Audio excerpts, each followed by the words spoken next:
to be with us this afternoon. We all have friends in our life. Some of us, I hope all of you are blessed to have some really good old friends. I've had my share, but the one that I had that I knew the longest in living years, knew him more years than I knew my own mother in terms of living years, was a fellow by the name of G.Z. Smith. We're going to do my old friend. Lived over the Brooksville area, originally from St. Petersburg area, another cracker. G.Z., I knew him from the time I was very, very young. In fact, he was the guy that first showed me chords on the guitar. And that guitar that he had at that time that he showed me those chords on, I now have. It hangs in my music room. I knew him for better than 60 years.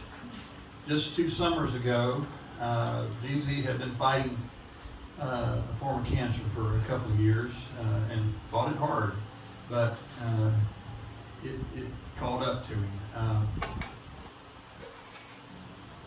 Just before we left to go to West Virginia, I went over and I intended to spend an hour or so with him and to spend almost the entire day. I think we both knew it was the last time. And of course, not long after we got to West Virginia, I got word that he had passed. So we came back for his memorial service and, as it happened, our grandson's wedding. So we were able to combine the trip. But he was one of the, is that kind of friend that, you know, you have trouble and you need something. You don't call him. He just shows up. He's there. He knows what you need, and he shows up. If you're celebrating something, you don't have to invite him. He's there. It's just that kind of friend. I hope everybody has one. He was certainly the example of that. And after he passed, I wrote this in his memory. This is called My Old Friend.